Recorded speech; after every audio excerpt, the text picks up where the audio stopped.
Et la team, surprise, surprise, nous sommes dimanche et il est 8h15 du matin. Je vous fais la courte vidéo que je voulais vous faire pour l'annonce officielle de l'engagement de notre cher coach italien. Voilà, c'est désormais fait, vous l'avez vu, sûrement dans l'onglet communauté de la chaîne. De Zerbi est nouveau coach de l'OM pour 3 années. Voilà, donc ça ne parle pas précisément si c'est 2+1, mais en tout cas, il sera là cette saison, donc on est sous ses ordres. On va regarder un petit peu, on va faire un point sur la restructuration en interne dans le club, que ce soit sur les départs des joueurs et aussi sur le départ, pourquoi pas, dans la direction. Du côté de la Provence, ils nous ont fait un article, on va le lire ensemble. On va regarder aussi les réactions de Pablo Longoria, de McCourt, de De Zerbi pour sa venue et d'autres choses assez croustillantes, les amis. On y va tout de suite sur l'introduction. Tout d'abord, comme d'habitude, faites ce qui vous semble bon pour la chaîne si vous voulez soutenir Seb. On y va, let's go sur l'introduction.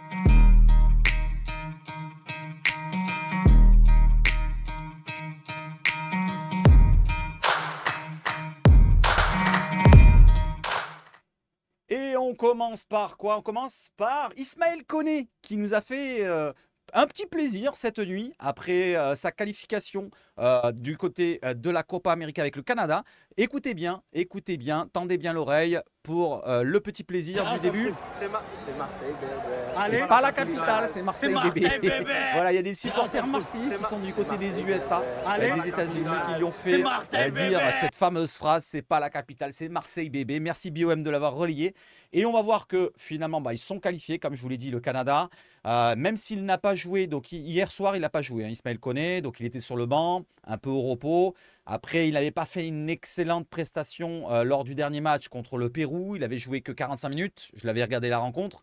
Donc, est-ce qu'il a été écarté par rapport à cette prestation manquée ou est-ce que c'est juste du repos? On verra bien pour les quarts de finale qui vont arriver pour la semaine prochaine. En parlant de semaine, la première semaine, je vous avais montré dans une des dernières vidéos que Murillo était dans le 11 type de la Copa América. Et cette fois, il est dans le 11 type de la deuxième semaine. Encore une fois, Murillo, vous le voyez encore une fois. Donc, il fait de belles prestations, 2 matchs assez costauds avec le Panama. Le Panama qui ne sont pas encore qualifiés, qui joueront leur qualification contre la Bolivie dans la nuit de lundi à mardi, si je ne me trompe pas, vers 2h du matin, vers 3h du matin. Voilà, pour ceux qui ont la chaîne L'équipe. Du côté du Panama contre la Bolivie. De l'autre côté, ce sera USA Argentine. Donc si l'Argentine gagne, non, Uruguay, pardon, Uruguay, USA, si l'Uruguay ne perd pas contre les USA et que les Panama gagnent, eh ben le Panama passera comme le Canada. On aura Murillo et nos petits Koné. Voilà les amis, donc félicitations déjà à Koné pour sa qualif et félicitations à Murillo pour ses prestations. Allez, bien sûr, ce que vous attendez, c'est là l'officialisation du coach marseillais, l'Olympique de Marseille, qui a tweeté hier, qui a annoncé. Je vous ai mis dans l'onglet communauté. N'hésitez pas à lire si vous voulez tout lire. Sinon, on va lire un petit peu les réactions ensemble. Avec l'Olympique de Marseille qui annonce à la signature de Roberto De Zerbi au poste d'entraîneur. Le technicien italien s'est engagé pour 3 années avec le club olympien. Regardons les réactions. Les amis, donnez votre réaction dans les commentaires. Et après, on fera la restructuration du club. Roberto De Zerbi, je suis très heureux de m'engager avec l'OM. J'éprouvais un désir très fort de rejoindre ce club. L'histoire et le prestige qui entourent l'OM, la passion et la ferveur de ses supporters, le sérieux et l'enthousiasme qui m'ont témoigné Franck McCourt, Pablo Longoria et Mehdi Benassia ont été déterminants dans ma décision de me lancer dans ce challenge passionnant. J'ai hâte de m'asseoir sur le banc de l'Orange Vélodrome, cette fois-ci en tant qu'entraîneur de l'OM, et non pas comme adversaire avec Brighton, et d'aider le club à retrouver le rang que Marseille mérite. Voilà, donc on l'attend depuis très très longtemps. Si on récupère notre rang comme il le dit là, ça sera avec des trophées. Pourquoi pas cette saison? Une Coupe de France, j'aimerais bien la tirer depuis 89, je vous l'ai déjà dit. Et pourquoi pas une Ligue 1? On ne sait jamais, on n'a que le championnat et la Coupe. On ne sait jamais si tout fonctionne, si le mercato est bien adapté au jeu prôné par De Zerbi. Tout peut aller dans le bon sens. Allez, on continue et on regarde la réaction cette fois de Longoria.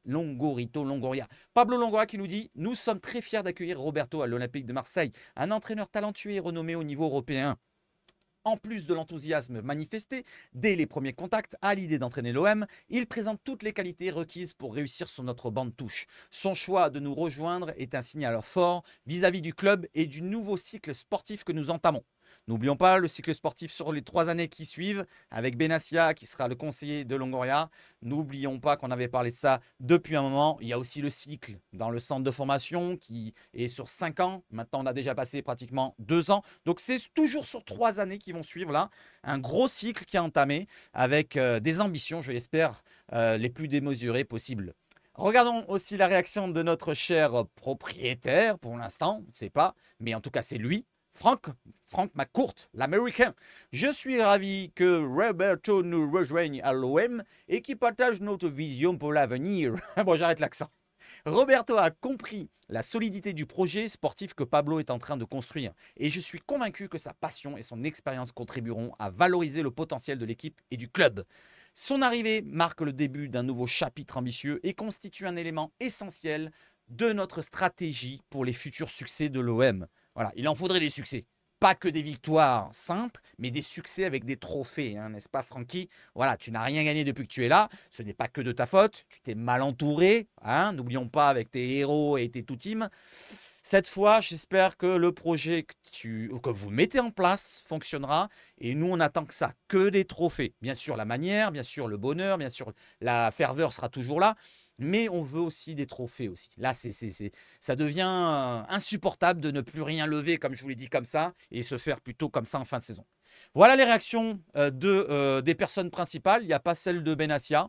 Voilà, on va sûrement la voir dans la journée. À l'heure où je vous fais la vidéo, il n'y a pas de réaction. Il est 8h20. Voilà, ça sera pour votre petit réveil avec votre petit café. Et tiens, donnez-moi votre avis, j'allais dire. Non, dites-moi ce que vous prenez le matin. Est-ce que c'est un café ou un thé? Vous êtes plutôt thé ou café? Ça n'a rien à voir, mais c'est pas grave, c'est pour le plaisir. Allez, on continue cette fois avec le Mercato, les amis, avec une petite info fraîche, une rumeur. Bon, c'est l'info qui continue sur Belloumi.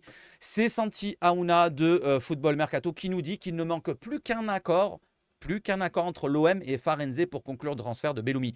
On en a déjà parlé hier, on parlait de 3, 4, 5 millions, non 4-5 millions d'euros. Là, ça ne parle pas de somme, mais apparemment, le club et l'OM se sont mis d'accord. Voilà, il ne reste plus que l'accord entre les clubs. C'est chaud artichaut, comme on dit. Ça devrait se faire dans les prochaines heures, prochains jours, prochaines semaines. Ça m'étonnerait, mais au moins dans les prochains jours, au maximum, peut-être la fin de semaine, on aura une nouvelle recrue, en plus de Brassier qui devrait signer dans les prochaines heures, je vais dire, pour Brassier. Peut-être aujourd'hui, hein. Peut-être aujourd'hui la surprise, alors qu'un dimanche, on s'habitue à ce qu'il ne se passe rien. Mais peut-être qu'aujourd'hui, ça sera peut-être actif et peut-être qu'on se verra en fin d'après-midi, comme je vous dis habituellement. Allez, regardons aussi cette fois une mauvaise nouvelle à ce niveau, à ce poste-là, c'est celle de Minté. On s'y attendait, voilà, c'était un petit peu excessivement cher. Et du côté de Fabrizio Romano, il nous précise que c'est Brighton qui a réussi à attirer le joueur. Voilà, on parlait de Lyon qui avait offert 30-40 millions, je ne sais plus combien, mais cette fois c'est Brighton. Le contrat court jusqu'en 2029. Ils ont offert 30 millions de livres sterling, donc environ 35 millions d'euros pour attirer Minté, qu'on pistait, qu'on suivait pendant un moment. Donc, exit cette piste. Minté, c'est terminé pour l'Olympique de Marseille. Donc, il ne reste plus que sur le côté droit Belloumi et bien sûr Greenwood, c'est ça? Oui, je crois. Dites-moi si je me trompe, mais en tout cas, peut-être qu'il y a une autre piste. On va voir sur les infos Mercato et la restructuration qu'on va lire ensemble, les amis. Allez, on y va? Allons-y sur le média de la Provence qui nous écrit un bel article qui dure environ 6 minutes. On va le détailler ensemble. Je vais vous donner mon avis comme d'habitude. Restructuration ou plutôt reconstruction en cours. Allez, on voit Pablo Longoria avec Mehdi Benassia. Si les clés du Mercato resteront dans les mains du tandem Longoria-Benassia en coopération avec De Zerbi, une vaste restructuration sera mise en place cet été en périphérie de l'état-major du club. Chantier dans le sillage du recrutement de Roberto De Zerbi, de nombreux chantiers sont en cours à l'OM. Du gardien de but au secteur administratif. En passant par la cellule médicale, le club change de look cet été tout horizon. Il y aura beaucoup de changements. Déjà qu'il y en a beaucoup depuis des années, et surtout depuis que Longoria est là, voilà, beaucoup de mouvements.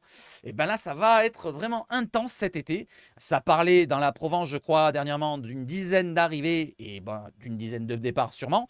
Et c'est pas que sur les départs et les arrivées qu'on va voir, c'est surtout aussi tout le club, les amis.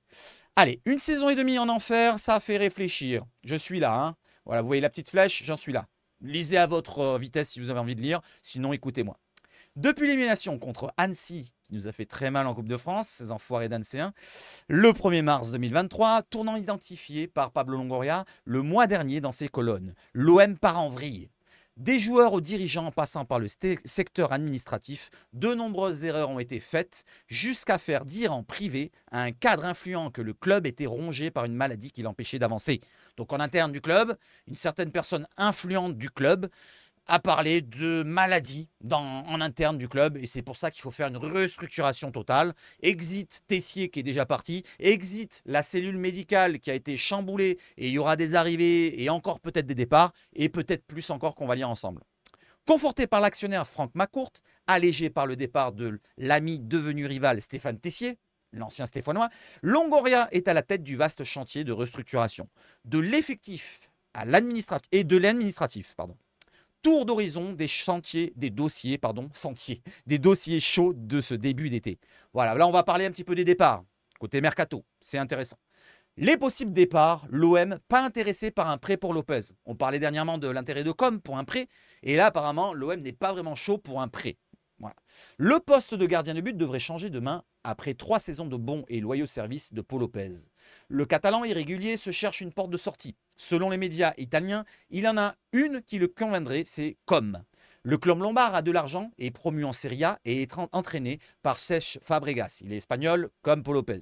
Mais le prêt proposé ne convient pas tout aux huiles marseillaises qui ne veulent entendre parler que d'un transfert définitif ou d'un prêt avec obligation d'achat. Donc ce n'est pas définitif. Voilà, un prêt avec obligation d'achat, ça peut satisfaire les dirigeants marseillais. Donc on a entendu parler dernièrement d'un prêt avec obligation d'achat de 8 millions d'euros si je ne me trompe pas la somme. N'hésitez pas à regarder les anciennes vidéos. Mais voilà, donc ça pourrait correspondre à cela.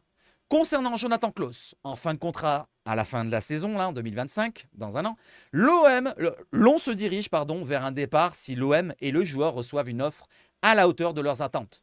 N'oublions pas, on l'a acheté entre 7,5 et 8 millions d'euros. S'il y a une somme qui équivaut à ce prix-là, dans ce tarif-là, je pense qu'il partira directement. Après, on peut essayer de gratter. Voilà, moi, je vous avais dit, sa valeur, c'est pour rester très large, entre 7,5 et 12,5. S'il y a un pigeon, on arrivera à tirer 12,5. N'oublions pas qu'il a déjà 31 ans, presque 32 si je ne me trompe pas. Il est certes international, mais voilà, il sert juste de bouche-trou à l'Euro. Il sert juste à faire les cocktails, couper les bananes et à faire les massages aux pieds. C'est pas comme Murillo, voilà. Murillo, c'est une autre classe. N'est-ce pas, Joe? Mais cela devrait intervenir après l'Euro. Donc ça se fera après l'Euro. Là, pour l'instant, il se concentre sur son banc de touche, sur le chauffage du banc de touche. Je parle de Joe Klaus. Pour Chancel Mbemba, la situation contractuelle est la même. Il arrive en fin de saison, en fin de contrat. Par contre, c'est différent. Pour ma part, avant de lire ça, moi, je vous donne mon avis. Je vous l'ai déjà donné, mon avis sur Chancel Mbemba. Je ne lui en voudrais pas de rester jusqu'à la fin de saison et partir libre. Voilà, il a fait ses 2 années. Il est arrivé libre. Il a eu une prime à la signature, un gros salaire. Mais il a tout fait le travail comme il fallait. Il ne s'est jamais caché. Il a peut-être fait des mauvais matchs parfois. Hein, ça peut arriver. Mais en règle générale, il ne s'est jamais retenu. Franchement, Chancel Mbemba, ça a été un très bon joueur, même voire un très très fort joueur par moment.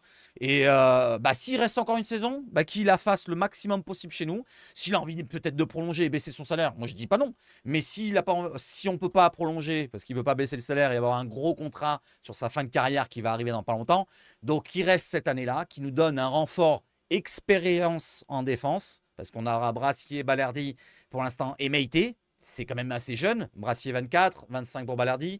Et Meïté, c'est 21 ans si je ne me trompe pas. Donc il faudrait une caution d'expérience et Mbemba serait pas mal à ce niveau-là. Après, s'il part, il faudra le remplacer par un joueur de très haut niveau comme lui. Je continue. La situation contractuelle est la même pour Chancel Mbemba. Donc il arrive en fin de saison, en fin de contrat. Et les dirigeants ne seraient pas contre récupérer un petit chèque après 2 ans bien rentabilisés par le Congolais, recruté libre de Porto. Il aurait aimé retrouver Sergio Conceição à Marseille, mais ce sera plutôt Roberto De Zerbi qui attend de ses défenseurs d'être avec le gardien, voilà, les défenseurs et le gardien, à la base du jeu de son équipe. Et oui, avec De Zerbi, ça va être un jeu en partant de derrière, le plus bas possible, pour aspirer l'adversaire et repartir proprement. Voilà, pour aspirer l'adversaire, trouver des espaces dans le dos des premiers qui vont venir, donc les attaquants, ensuite les milieux, et toujours pareil, le même système, en essayant d'aller le plus vite possible, bien sûr, dans les passes, dans les distributions. Et Mbemba, donc je continue, Mbemba n'est pas le plus maladroit balle au pied, mais il est plus un stopper qu'un relanceur. Et c'est vrai que c'est un homme fort au duel, c'est pas vraiment un relanceur, c'est pas comme Balerdi qui est plus propre dans ses relances. Mais derrière, il n'est pas dégueulasse au pied. Sur les passes, il peut s'appuyer tranquillement. Il est assez propre techniquement. Voilà, assez véloce, assez vivace dans ses gestes. Il se retourne assez vite, il va vite dans les courses. C'est pas comme le joueur qu'on parle juste derrière. Concernant Samuel Gigot, pas le plus technique des défenseurs. Je vous l'ai déjà dit plusieurs fois, il n'a pas enlevé ses cartons. Je ne vais pas le critiquer plus que ça, Samuel. Je t'adore. Tu as fait tout ce qu'il fallait avec ton niveau et tes capacités. Mais voilà, maintenant, il faut passer un cap. Et avec le jeu de Zerbi, ça ne te correspond pas, Samuel. Donc, Trabzonspor, il faut que tu acceptes. Les dirigeants se sont mis d'accord avec Trabzonspor, justement, pour Gigot, pour un transfert d'un peu moins de 4 millions d'euros. Certes, on l'a eu aussi pratiquement gratis. Hein. C'est 500 000 qu'on l'a acheté du côté de Moscou. Donc 4 millions, c'est pas grave. Même 3 millions, c'est pas grave. Mais le Vauclusien n'a pour l'instant aucune envie de poursuivre sa carrière en Turquie. Lui, il ne veut pas partir. Il ne veut pas aller en Turquie. Il attend la reprise pour discuter avec son nouvel entraîneur De Zerbi. Donc il attend de voir avec le coach ce qu'il veut faire de lui. Si De Zerbi lui dit j'ai regardé les matchs, j'ai un peu vomi dans ma bouche quand je t'ai vu jouer en repartant de derrière, donc je ne te veux pas. Je ne vais pas être méchant avec toi, c'est De Zerbi qui lui parle. Voilà, en italien, je ne sais pas comment faire. Samuel, s'il te plaît, pars. S'il te plaît, pars, s'il te plaît. Voilà, bon, il va lui faire ça tranquillement, sans pleurer bien sûr. Mais nous, on pleurera s'il reste. Au milieu de terrain, donc on passe au milieu. Après les départs de Pape Gay, enfoiré, et Jean Onana, bon vent à toi. L'OM n'est pas contre se séparer d'un de ses 3 plus gros salaires, Jordan Verretou ou Geoffrey Kondogbia. Pour ma part, je préférais que ce soit Kondogbia qui parte plutôt que Jordan Verretou. Dans le sens où Verretou, pareil que Memba, jamais caché, jamais menti. Il a fait les efforts qu'il fallait, il a même joué blessé par moment. Et Verretou, il a fait certains aussi mauvais matchs. Mais il a quand même été l'un des meilleurs joueurs la saison dernière. Il n'y a rien à lui reprocher sur Verretou, à part son gros salaire, mais il le mérite finalement. Donc moi, je garderai, si je dois en garder un des deux, bien sûr, Verretou. Et vous gardez lequel? Kondogbia ou Verretou? Je pense que c'est Verretou. Donc un des deux qui devra partir. La situation rappelle l'été 2019. Vous en souvenez cet été? Il y avait... je vais le lire. Quand le club devait vendre Luis Gustavo et Kevin Strootman. À cette époque, voilà, il y avait les deux milieux. Donc on va dire relayeur défensif, on va dire. Donc il y en a un des deux ou les deux qui devaient partir. Surtout les deux, parce qu'à ce moment-là, on devait avoir un petit peu d'argent. Et malheureusement, celui qui est parti en premier, c'est le meilleur. Luis Gustavo. Et là, ça correspond un petit peu à la situation actuelle, puisque c'est Verretou qui a les offres venues du Qatar, alors que de Kondogbia, il n'y a pas vraiment d'intérêt. On va lire la suite. Mais vous voyez, ça ressemble un petit peu à cette situation-là. Voilà, je préférais que ce soit le contraire. Donc Luis Gustavo ou Kevin Strootman, eux aussi grassement payés.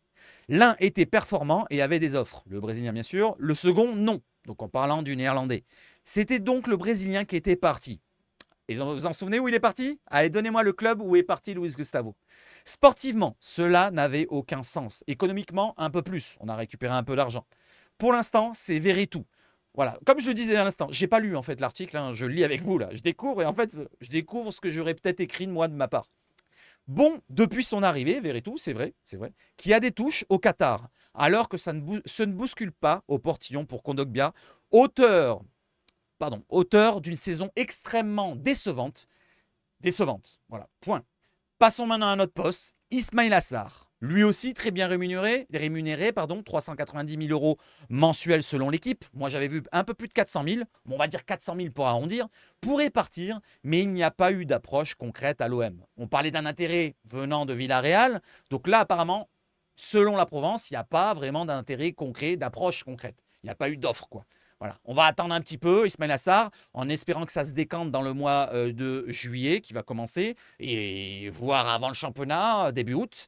Voilà, parce qu'après, ça sera difficile. Nous, si on doit recruter jusqu'à la 30 ou 31 août, le dernier jour de mercato, il faudra recruter au dernier moment. Et c'est le plus difficile parce que les joueurs qu'on aura pistés avant seront déjà partis. Par exemple, à Mason Greenwood, si on le veut assez rapidement, il faut s'y mettre tout de suite. Il ne faut pas attendre que Ismail Assar parte. Vous voyez ce que je veux dire? Il faut que Ismail Assar parte plus vite. Donc je lis la suite. Pourrait partir, mais il n'y a pas eu d'approche pour Ismail Assar. Maintenant, parlons des joueurs que l'on veut conserver. Aubameyang et Balerdi, le club veut absolument les conserver. Je ne parle pas des retours de prêt parce que ce n'est pas marqué déjà, mais on fera un point une autre fois, sûrement en live, ça sera plus précis. Dans une saison sans Coupe d'Europe, pour Aubameyang et Balerdi, donc je reviens, les regards se tournent vers les plus gros salaires pour faire des économies. Pierre-Emerick Aubameyang trône en haut de ce classement. Et oui, quand même, il a 600 000, je crois, par mois, un peu plus peut-être. Mais l'OM veut absolument le conserver et en faire l'un des capitaines.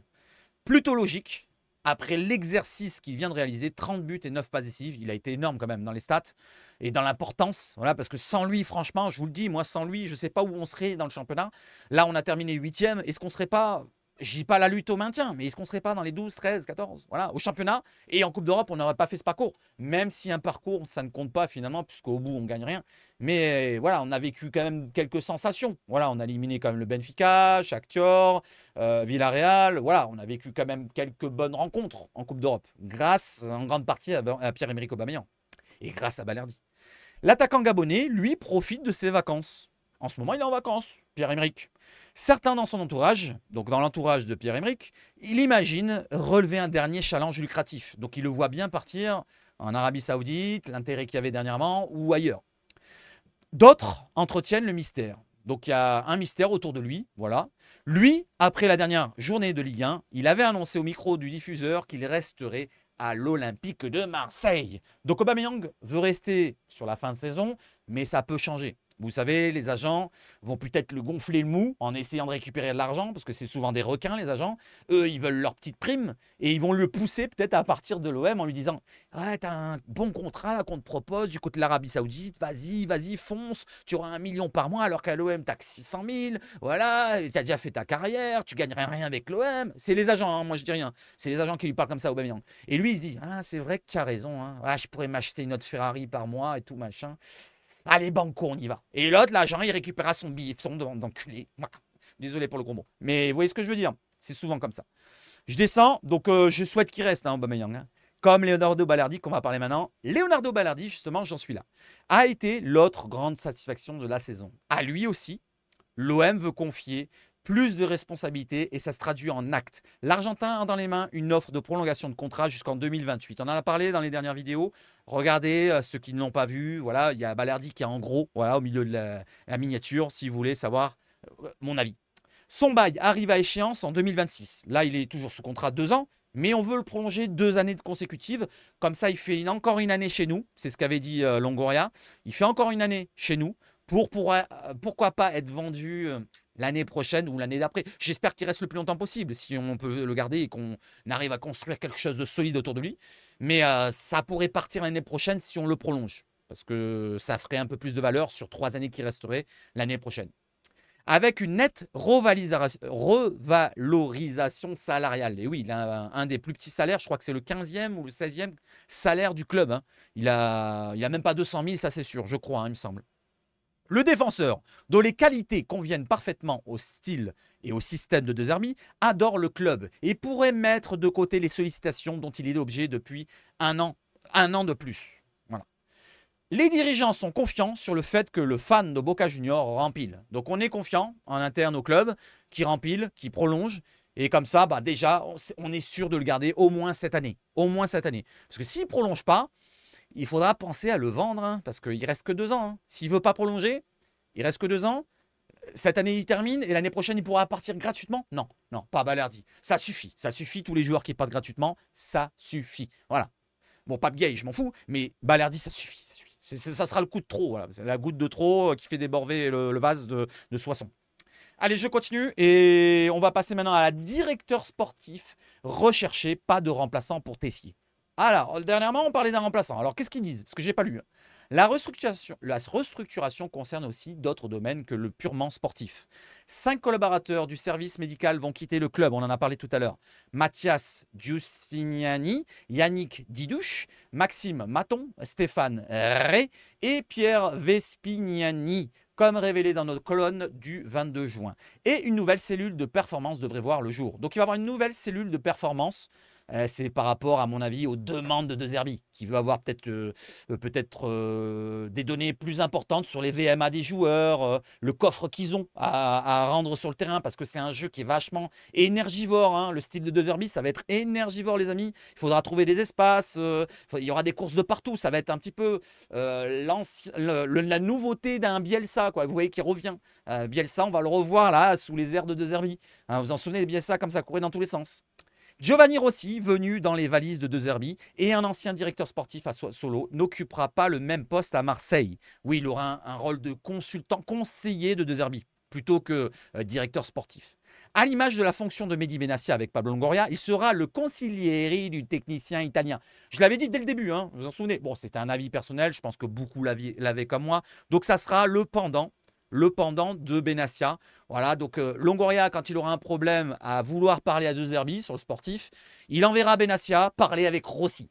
Et pareil, dans l'autre sens, si De Zerbi a un problème, il veut une recrue supplémentaire pour cet été ou cet hiver, il enverra Rossi parler avec Benassia, et Benassia parlera avec Longoria, et Longoria parlera avec Macourt, voilà, pour accorder le transfert, la finance. Vous comprenez? En parallèle, un nouveau DS, directeur sportif, est attendu dans un rôle similaire à celui de David Friot à l'époque. Il ne toucherait pas forcément au mercato, royaume dans les mains exclusives de Longoria et Benassia, désormais en pleine coopération avec Roberto De Zerbi et Rossi, il ne faut pas l'oublier. Enfin, dans les bâtiments administratifs aussi, il y a du mouvement. Stéphane Tessier, ancien directeur général, qui voulait être président à la place du président, s'en souvient la bataille, la guéguerre, ne sera pas remplacé, pour éviter qu'un nouvel ego ne prenne trop de place dans l'ombre comme l'ex-stéphanois l'avait fait. En tout cas, 2 employés prennent du galon. Cecilia Barontoni, directrice générale du programme 13e homme, j'en ai parlé dernièrement, va chapeauter toute la partie administrative, tandis qu'Alban Juster, responsable du contrôle de gestion, va chapeauter tout le domaine juridique. Il accompagnait déjà Pablo Longoria lors du rendez-vous à la Ligue avec la DNCG réussi. Ah, donc il a déjà fait ses preuves. Donc Alban Juster, dans son rôle, nouveau rôle, donc le domaine juridique, il a été plus ou moins la caution avocate de Pablo Longoria lors de son passage à la DNCG. Il a amené tous les papiers. Pablo Longoria lui a dit « Bon, Alban, donne-moi les papiers. » Et Alban, il a fait « Oui, monsieur. Voilà. Un café ?» Voilà, c'est pas comme ça. Voilà, donc vous avez tout que je vous ai lu. Derrière l'officialisation, on l'a lu. C'est ce qu'on a vu tout à l'heure. On va rafraîchir les dernières informations de ce matin. Voilà, pendant que je vous ai fait la vidéo. On ne sait jamais s'il y a un truc qui est tombé. On y va. Et il y a un petit 1. On va appuyer dessus. Plam. Qu'est-ce qu'il y a? C'est RMC ou Mercato OM qui nous a mis quelque chose. On clique, je n'en peux plus de ces décisions. C'est le Danemark et Allemagne, on s'en fout. Et c'est Ismaël Koné qu'on a entendu tout à l'heure. Voilà, c'est son petit, c'est Marseille bébé. Voilà. Là, une petite donnée sur Manuel Locatelli. Bon, des datas, on en a vu 1000 et des 100. Ça sera sur le terrain qu'on jugera le joueur. S'il vient, bien sûr, Locatelli. Pour l'instant, je vous en ai parlé hier. Le problème, ça sera surtout le salaire pour l'instant. Après, est-ce que ça peut être le pendant de Koné, qui lui a signé donc à l'OM, qui va bientôt signer officiellement comme De Zerbi, mais ça va être fait normalement. Est-ce que c'est lui le joueur vraiment parfait pour être le pendant de Koné? Est-ce qu'il est vraiment la caution défensive? Parce que Koné, ça ne sera pas vraiment le milieu défensif. C'est plutôt un box-to-box plutôt qu'un milieu défensif récupérateur, gratteur de ballon. Ça aurait été bien rongé, comme je vous l'ai dit, mais comme il n'est pas au niveau et ça va être long à voir revenir au niveau. Donc Locatelli, je ne sais pas si ça va être le bon joueur. En tout cas, c'est une très belle recrue si on arrive à la faire. Derrière, il faudra encore recruter un autre milieu de terrain. Il faudra faire partir un des deux, Kondogbia ou Verretou. Kondogbia, ça serait préférentiel. Et après, on serait plutôt pas mal. 4 milieux de terrain. Pour une saison entière avec 2 postes à pourvoir, ça serait intéressant. Il y aurait un Unai qui resterait là, on ne sait jamais s'il peut dépanner aussi. Et voilà un petit peu où on en serait pour le poste devant la défense, dans les deux, comment on appelle ça, les deux, pas le tandem, je sais plus, le pivot. Allez les amis, encore un rafraîchissement à faire et puis on va se quitter là. Les amigos, c'est toujours la même. Voilà les amis, j'espère que vous avez passé un bon moment avec moi.